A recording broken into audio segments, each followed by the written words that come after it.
I was driving down a 2-lane road last Tuesday, doing about 50, when every car in front of me pulled onto the shoulder. All of them, in both directions, and stopped. I didn't hear a siren. I didn't see a crash. I didn't know what was happening. So I pulled over too, because apparently when every car in America stops, you stop. And I sat there, engine running, heart pounding, thinking, is this a tornado drill? Is there a shooter? What is happening right now? Quote, and then I saw it, a hearse, moving at about 15 miles an hour, no lights, no siren.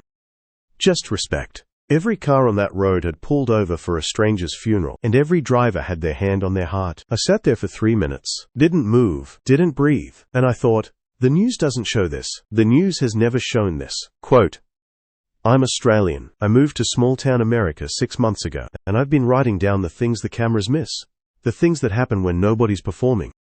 Here are 10 of them, and number 1, it's the one that stopped me in the road. Before we start, I need to say something. I'm not here to tell you, small-town America is perfect. Every place has its problems. Every place has its shadows. But the shadows get the cameras. The light doesn't. And these 10 things? They're the light. I counted them. I wrote them down. And some of them took me weeks to even see. Because when you live inside something, you stop noticing it. Let's go. Number 10. The casserole economy. In Australia, if someone dies, or gets sick, or has a baby, we send flowers. Or we call, or we show up with a 6-pack and sit on the couch. Here, you don't ask if someone needs food. You just make it and you leave it. I watched this happen 3 doors down from me. A woman lost her husband, and for 2 weeks, her porch looked like a catering service. Lasagna, chicken and dumplings, banana pudding. No one knocked. No one waited for thanks. They just left it and walked away. And here's the part that broke me. There was no system, no church roster, no sign-up sheet. People just knew. Someone was hurting, so someone cooked. That's the economy. Grief is the currency, and casseroles are the answer. In Australia, we'd ask first, do you need anything? Can I help?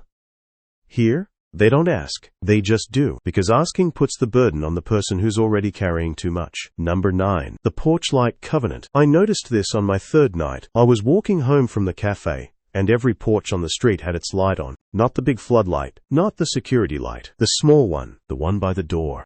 And I asked the woman at the hardware store, same one from the flag episode, why does everyone leave their porch light on? And she said, so folks know someone's home, or if no one's home, so folks know someone will be. And I stood there like she'd explained gravity. It's not about security. It's not about burglars. It's about saying, we're here, even when you're not, even when the house is empty. The light stays on, because the street belongs to everyone, and everyone belongs to the street. In Australia, we turn everything off. Save power. Lock up.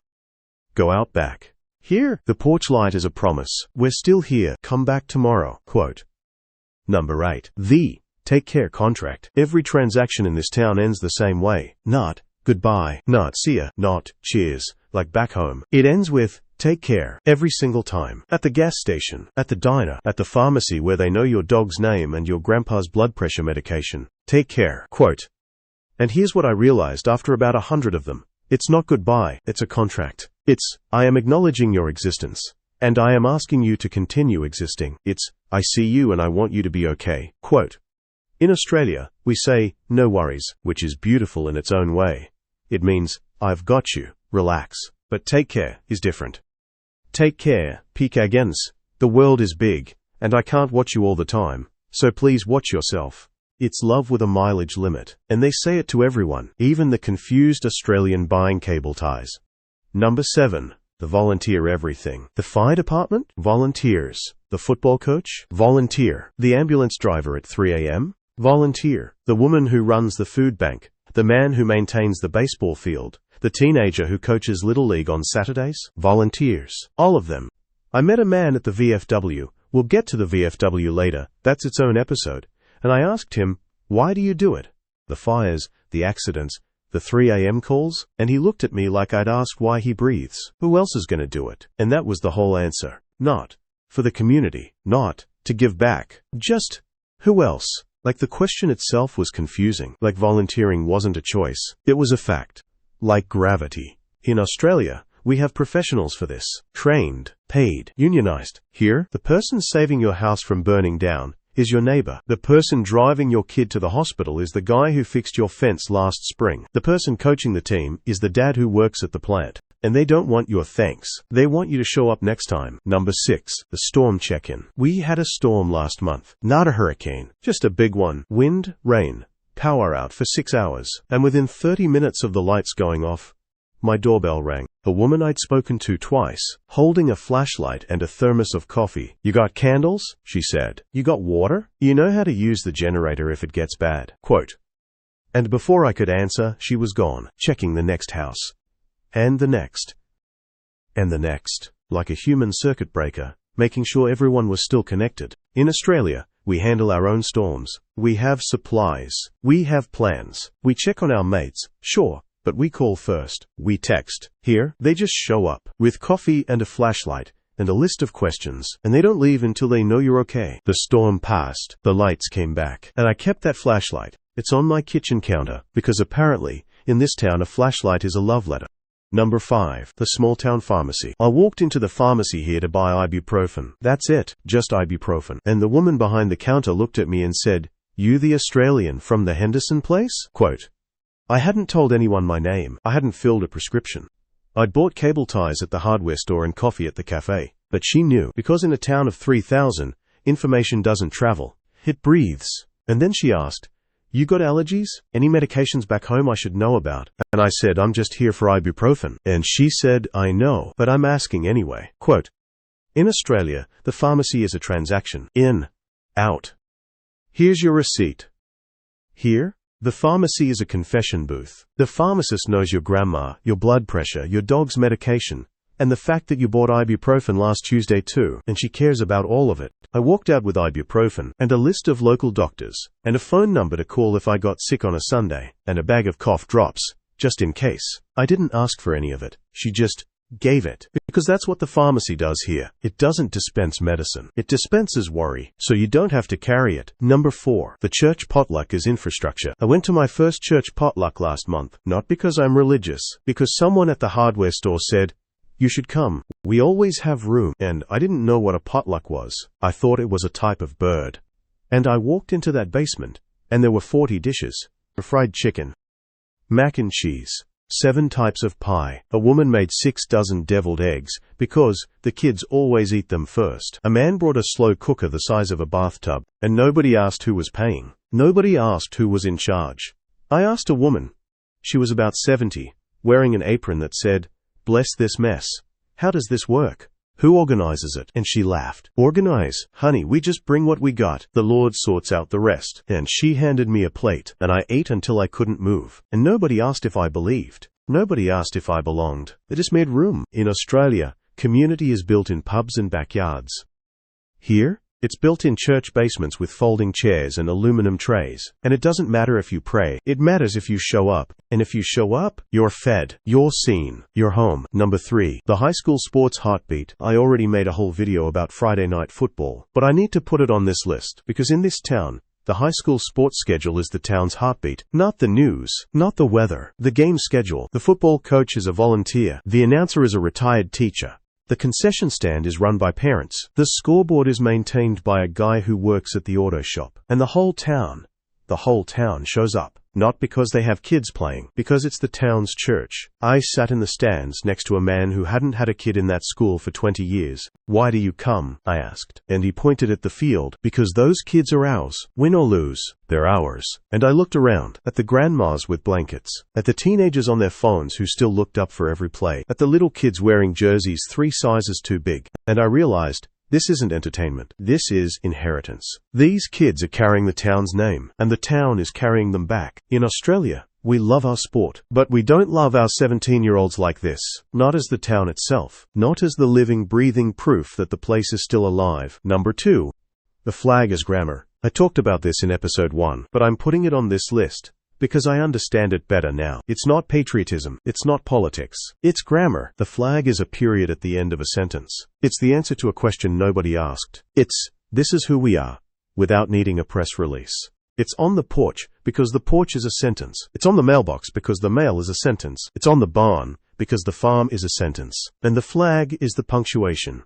I asked a man at the gas station. He was filling up his truck, flag decal on the back window. "Why the flag?" And he looked at me like I'd asked why he had a name. Because it's true. And that was it. Because it's true. Not because I'm proud. Not because I served. Not because of politics. Just because it's true. Like gravity. Like the sun. Like the fact that the road goes through here. In Australia, we fly the flag on Anzac Day, on Australia Day, on government buildings. Here, it's Tuesday, it's a birthday, it's a random morning in March, and it's flying. Because the flag isn't an event, it's the air, and you don't question the air, you breathe it. Number 1, the funeral pullover. I told you this stopped me in the road, but I didn't tell you the whole story, because I didn't understand the whole story until last week. I went back to that spot, the same 2-lane road, and I asked the woman at the hardware store. Yes, her again. She's the town's Wikipedia.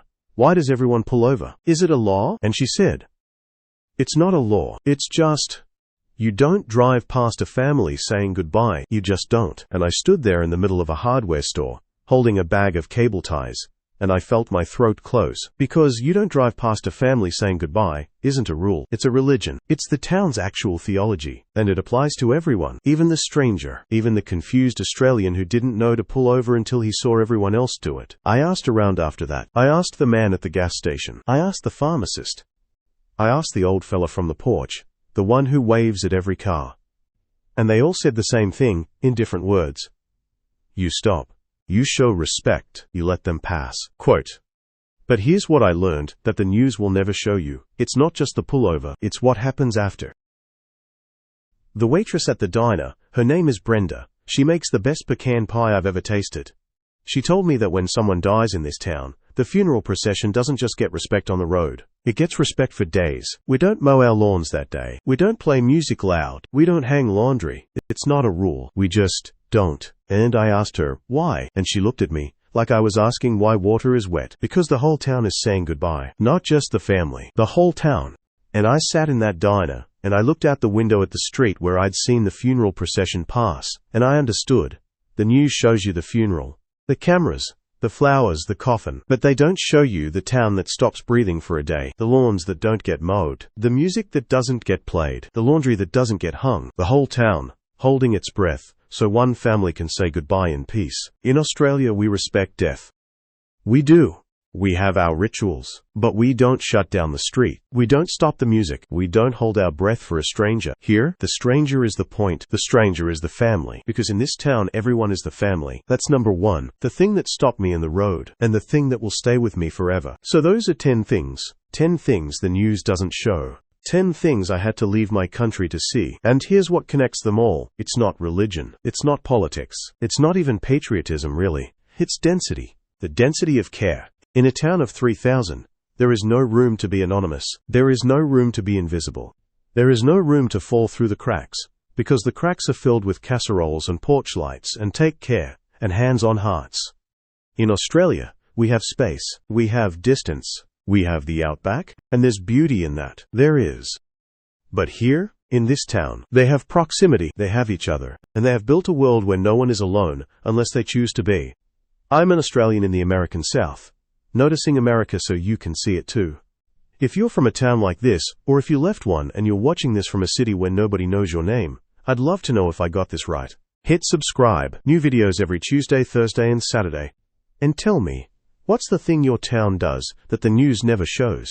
And here's the thing. I thought I'd seen the whole town. The porches, the flags, the Friday night lights. But last week, I walked into a building I'd been passing for months. A plain brick building with a sign I couldn't read from the road. And inside, I found something that made me understand this town in a way I never had before. That's next. G'day, America.